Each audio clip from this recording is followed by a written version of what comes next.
ज़बरदस्त, मज़ेदार, crunchy, crispy और बेहद लजीज से स्नैक आपका जब दिल चाहे आप बना सकते हैं।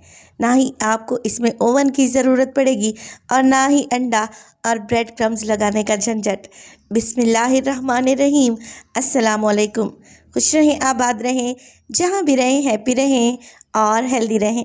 आज आपसे ब्रेड से एक बहुत ही शानदार से स्नैक की रेसिपी शेयर करूँगी और ये बनते ही बड़े मज़े के हैं और बनाना भी बहुत ही आसान है। रेसिपी को आप लोगों ने एंड तक देखना है। रेसिपी अच्छी लगे लाइक कर दें और चटपटे पकवान को सब्सक्राइब भी कर लें।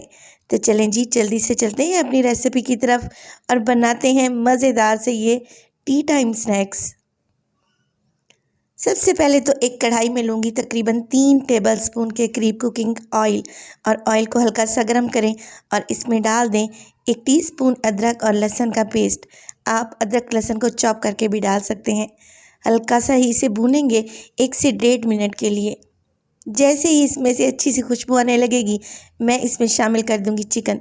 चिकन है मेरे पास 1 कप, या अगर वज़न में देखें तो फिर ये है 150 ग्राम।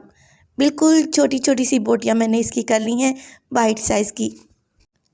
तो चिकन को अदरक और लहसुन के पेस्ट के साथ फ्राई करेंगे और जैसे जैसे हम इसे फ्राई करते रहेंगे इसमें से पानी निकलेगा।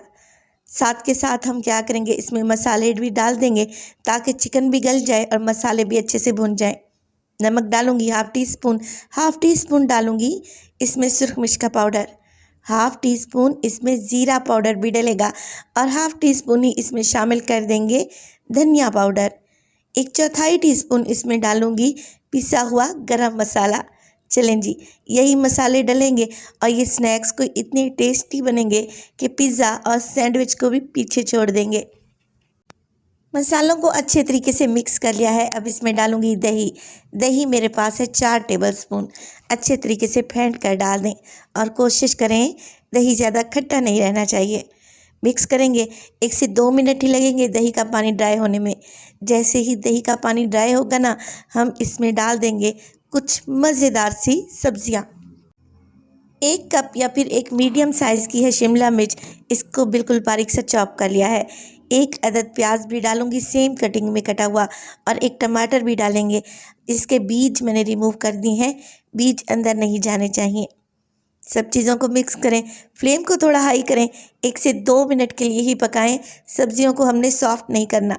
हल्का सा इनका मॉइस्चर ख़त्म हो तो फ्लेम को ऑफ कर दें। बेहतरीन सी स्टफिंग हमारी तैयार है। अब यहाँ पर ले लिए हैं मैंने कुछ ब्रेड के स्लाइसेस। ये वाइट ब्रेड है, सैंडविच ब्रेड है, हर जगह से इजीली मिल जाती है। आप ये रेसिपी ब्राउन ब्रेड से भी बना सकते हैं। एक ब्रेड का स्लाइस उठाएं और इसे बेलन की मदद से हल्का सा चपटा कर लें। बहुत ज़्यादा बेलने की ज़रूरत नहीं है, बस इतना कि जब हम इसके दोनों कोने पकड़ें और आपस में फ़ोल्ड करें तो ये इजीली फ़ोल्ड हो जाए। चलें जी, अब मैंने ले लिया है 1 टेबलस्पून के करीब मक्खन। आप लोग यहाँ पर ऑयल या फिर घी का इस्तेमाल भी कर सकते हैं। ब्रश की मदद से हल्का हल्का सा मक्खन लगा देंगे ब्रेड पर और फिर इस पर लगाएंगे टॉपिंग जो कि हमने बना कर रखी हुई थी और ये ठंडी हो चुकी है।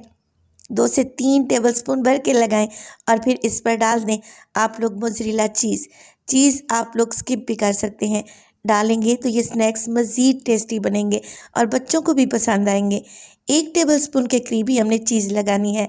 इसको ग्रेट करके डाल दिया है। अब दोबारा से दोनों कोनों को पकड़ूंगी ब्रेड के और फिर एक टूथपिक लेके इनको इस तरीके से मैंने सील कर देना है, आपस में जोड़ देना है ताकि जब हम इसे बेक करें तो ये खुले नहीं। इसी तरीके से सारे स्नैक्स बनाकर मैं तैयार कर लूँगी।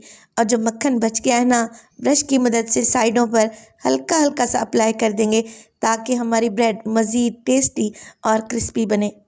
अगर आपके पास ओवन है तो फिर आप इसे बेक भी कर सकती हैं 150 डिग्री पर तकरीबन 15 मिनट के लिए। मगर मैं इसका बताऊंगी आसान सा हल। मैंने ले लिया है एक नॉन स्टिक तवा या फ्राइंग पैन। उस पर डालूंगी तकरीबन 1 टीस्पून के करीब मक्खन या ऑयल, जो भी आपको पसंद हो आप वो ले सकते हैं। ब्रश की मदद से आप लोगों ने मक्खन को पूरे तवे पर फैला देना है और फिर 1 बाय 1 करके आप लोगों ने ये ब्रेड के स्नैक्स लगा देने हैं। कवर लगा दें और बिल्कुल लो फ्लेम पे इन्हें बेक करें। मगर बेक करने से पहले एक रोटी पकाने वाला तवा जो कि हर घर में मौजूद होता है डेली रूटीन में जो काम आता है वो नीचे रखेंगे और इसके ऊपर रखेंगे ये फ्राइंग पैन, ताकि इसको डायरेक्ट हीट ना मिले और ये बहुत ही ज़बरदस्त से बेक हो जाए। तकरीबन 10 मिनट के लिए ही इसे बेक करूँगी, बिल्कुल लो फ्लेम पे, ताकि चीज़ मेल्ट हो जाए और ब्रेड हमारे नीचे से बेहद क्रिस्पी और शानदार हो जाए। 10 मिनट के बाद आप लोग देख रहे हैं माशाल्लाह से चीज़ भी मेल्ट हो चुकी है और ब्रेड कितनी क्रिस्पी और ज़बरदस्त लग रही है। तो वीडियो इस स्टेज पर ज़रा सी भी आप लोगों को अच्छी लग रही हो, प्लीज़ वीडियो को लाइक कर दिया करें और चटपटे पकवान को सब्सक्राइब भी कर लें। बेहतरीन से हमारे ब्रेड के स्नैक्स तैयार हैं। आप इसे बच्चों के लंच बॉक्स में देंगे ना तो यकीन करें बच्चे आपसे डिमांड करके दोबारा से बनवाएंगे। बहुत ही जायकेदार और मुनफरद से ये ब्रेड के स्नैक्स बहुत ही टेस्टी लगते हैं खाने में। आप इसे केचप या फिर हरी चटनी के साथ सर्व करें। रेसिपी को ज़रूर ट्राई कीजिएगा। रेसिपी अच्छी लगे लाइक कर दें और चटपटे पकवान को सब्सक्राइब भी कर लें। तो अपना बहुत सारा ख्याल रखिएगा। फ़ाइज़ा को भी अपनी दुआओं में याद रखिएगा। मुझे दीजिए इजाज़त। टिल देन, अल्लाह निगहबान।